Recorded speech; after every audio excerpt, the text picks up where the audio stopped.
NN news ಕನ್ನಡಕ್ಕೆ ಸ್ವಾಗತ.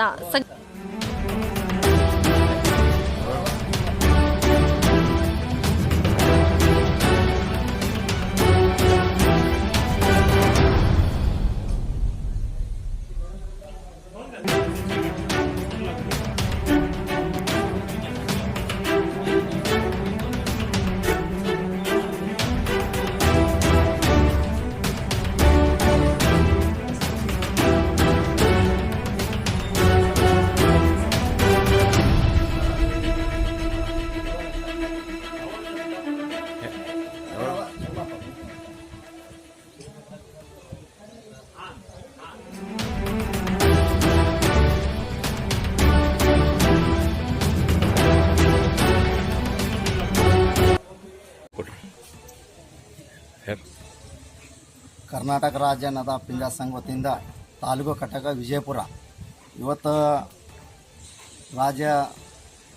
ರಾಜ್ಯಾದ್ಯಂತ ಈ ಕಾಲದಲ್ಲಿ ನಮ್ಮ ನದಾಬ ಪಿಂಜ ಸಮಾಜದ ಒಂದು ನಿಗಮ ಸಲುವಾಗಿ ಒಂದು ಮನೆ ತಹಸೀಲ್ದಾರ್ ಮುಖಾಂತರ ಮಾನ್ಯ ಮುಖ್ಯಮಂತ್ರಿಗಳಿಗೆ ಒಂದು ಮನವಿ ಕೊಟ್ಟಿರ್ತೀವಿ ನಾವು.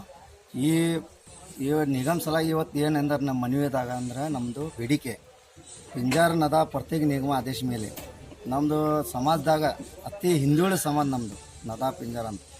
ಇದು ಮೊನ್ನೆ ನಮ್ಮ ಹೋದ ಸರ್ಕಾರದಾಗ ನಮ್ಮ ಪಿಂಜಾರ್ನಾಗ ಪ್ರತ್ಯೇಕ ನಿಗಮ ಆದೇಶ ಮಾಡಲಾಗಿದೆ. ಅದು ನಿಗಮ ಒಂದು ನಮ್ಮ ಆದೇಶ ಕೊಟ್ಟಿರ್ತಾರೆ.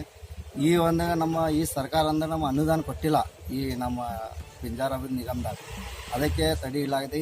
ಆದಷ್ಟು ಈ ಸರ್ಕಾರದಾಗ ನಮ್ಮ ಅತಿ ಹಿಂದುಳಿದ ಸಮಾಜದೊಂದಿಗೆ ಅನುದಾನ ಅಂತೂ ಮಾಡಬೇಕಂದ್ರೆ ನಮ್ಮ ನದಾಬ ಪಿಂಜಾರ ನಮ್ಮದು ಮುಸ್ಲಿಂ ಸಮಾಜದಾಗ ಉಪಪಂಗಡದವ್ರು ನಾವು ಸಮಾಜ ಪಿಂಜಾರ ಅಂದ್ರೆ. ಈ ನಮ್ಮ IAS ಆಫೀಸರ ಮತ್ತು ಎಲ್ಲ ಯಾವುದಂತ ನಮ್ಮ ಶಿಕ್ಷಣ ಹಿಂದುಳಿದೇವು ನಾವು. ಆದ್ರೆ ನಾವು ಅತಿ ಹಿಂದುಳಿದ ಶಿಕ್ಷಣ ಉಳಿದವ್ರು ನಮ್ಮ ಮಂದಿ. ಆದಷ್ಟು ಈ ಅಭಿವೃದ್ಧಿ ನಿಗಮ ಅಂತಾಗ ಅನುದಾನ ಕೊಟ್ಟಂದ್ರೆ ನಮ್ಮೆಲ್ಲ ಸಮಾಜದವ್ರಿಗೆ ಬಡವ್ರ ಮಕ್ಕಳಿಗೆ ಒಂದು ಅನುದಾನ ಶಿಕ್ಷಣ ಸಿಗ್ತೈತಿ. ನಮ್ಮ ಮಂದಿಗೆ ಒಂದು IAS ಆಫೀಸರ್ ಇಂಥಂತ ನಾವು ಶಿಕ್ಷಣ ಆಗ್ತಾವ್ರು. ಈ ನಮ್ಮ ಸರ್ಕಾರ ಮೇಲೆ ಭರೋಸೆ ಇಟ್ಟೇವೆ ನಾವು. ಆದಷ್ಟು ನಮ್ಮ ಈ ಎಲ್ಲ ರಾಜ್ಯಾದ್ಯಂತ ನಾವು ಒಂದು ಮನವಿ ಕೊಟ್ಟೆವು. ಈ ಸಮಾಜ ವತಿಯಿಂದ ಎಲ್ಲರೂ ಒಂದು ಕಳ್ಕೊಳ್ಳಿ ವಿನಂತಿ, ಆದಷ್ಟು ನಮ್ಮ ಬಡವರ ಸಮಾಜವನಿಗೆ ಹಿಂದುಳಿದ ಸಮಾಜದವ್ರಿಗೆ ನಿಗಮದಾಗ ಅನುದಾನ ಅಂತ ಘೋಷಣೆ ಮಾಡಬೇಕಂತ ಈ ಸಿದ್ದರಾಮಯ್ಯ ಸರ್ಕಾರ ನಾವು ಹೇಳ್ಬೋದು. ಸರ್, ಈಗ ಅಧಿವೇಶನ ಚಾಲೂ ಆಗಿದೆ. ಅಧಿವೇಶನದಾಗಿದ್ದು ಠರಾವ್ ಪಾಸ್ ಮಾಡಿದ್ರೆ ನಾವು ಇದು ಮಾಡ್ತೀವಿ. ಸರ್, ಸರ್ಕಾರ ಅಕಸ್ಮಾತ್ ಅದು ಠರಾವ್ ಪಾಸ್ ಮಾಡದೆ ಹೋದಲ್ಲಿ ಮುಂದಿನ ದಿನಗಳಲ್ಲಿ ನಿಮ್ಮ ಹೋರಾಟ ಆ ಟೈಪ್ ಇರ್ತದೆ. ನಮ್ಮ ಉಪವಾಸ ಸತ್ಯಾಗ್ರಹ ಮತ್ತು ಅಮರಣ ಉಪವಾಸ ಸತ್ಯಾಗ್ರಹ. ಹೆಸರು ಹೇಳಿ ಸರ್. ಅಯ್ಯೂಬ್ ಖಾನ್ ದಸ್ಕಿ ಸಾಬ್ ನದಾಫ್ ತಾಲೂಕು ಅಧ್ಯಕ್ಷ. ವಿಷಯ ಅಂದರೆ ನೂತನವಾಗಿ ಘೋಷಿಸಿರುವ ಪಿಂಜಾರ ನದಾಫ್ ಹಾಗೂ ಇತರ 13 ಜಾತಿ ಅಭಿವೃದ್ಧಿ ಅನುದಾನ ಕುರಿತು ಕುಲಿಗೆ ಪಿಂಜಾರ ನದಾಫ್ ಪ್ರತ್ಯೇಕ ನಿಗಮ ಆದೇಶ ಸಂಖ್ಯೆ 132 24 ಮಾನ್ಯ ಕರ್ನಾಟಕ ರಾಜ್ಯ ಪಿಂಜಾರ ಸಂಘ 22ರಿಂದ 25 ಲಕ್ಷ ಜನಸಂಖ್ಯೆ ಹೊಂದಿರುವ ನದಾಫ್ ಪಿಂಜಾರ ಜನಗಳು ಸಾಮಾಜಿಕ, ಶೈಕ್ಷಣಿಕ, ಸಂಸ್ಕೃತ, ಔದ್ಯೋಗಿಕ, ರಾಜಕೀಯ ಹಾಗೂ ಹಲವಾರು ರಂಗದಲ್ಲಿ ಅತ್ಯಂತ ಹಿಂದುಳಿದರು ಮತ್ತು ಕಡುಬಡತನ ನರಳ ಕಷ್ಟಗಳ ಜೀವನ ನಡೆಸುತ್ತಿರುವ ಶೋಷಿತ ಸಮಾಜವಾಗಿದೆ. ಜಾತಿ ವಿಂಗಡಣೆ ನಡುವೆ ನದಾಫ್ ಪಿಂಜಾರ ಉಪಪಂಗಡ ಸೇರಿದ್ದು ಹಿಂದುಳಿದ ವರ್ಗಗಳಿಗೆ ಇಲಾಖೆ ಸಮಿತಿ ಮೀಸಲಾತಿ ಹೊಂದಿದೆ.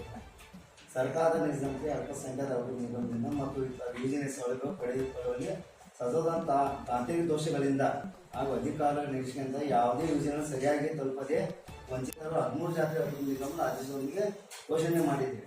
ನಂತರ ಈ ಹೊಸ ಸರ್ಕಾರ ಬಂದ ನಂತರ ಸಮಾಜದ ಹಿತದೃಷ್ಟಿಯಿಂದ ಹಾಗೂ ಜನಸಂಖ್ಯೆ ಆಧಾರ ಮೇಲೆ ಯೋಜನೆ ರೂಪಿಸಲು ಬಜೆಟ್ನಲ್ಲಿ ಅಥವಾ ವಿಶೇಷ ಪ್ಯಾಕೇಜ್ ಮೂಲಕ ಸಾಮಾಜಿಕ ನ್ಯಾಯವನ್ನು ನೀಡುವುದು ತೀರ್ಪವಾದ ಸರ್ಕಾರವೊಂದು ಚುನಾವಣೆ ಸಂದರ್ಭದಲ್ಲಿ ಸಾರ್ವಜನಿಕವಾಗಿ ಪ್ರಚಾರ ಮಾಡಿಕೊಳ್ತಿದ್ದು ಸಹ ರಾಜ್ಯದಲ್ಲಿ ಸುಮಾರು 25 ಲಕ್ಷ ಜನಸಂಖ್ಯೆ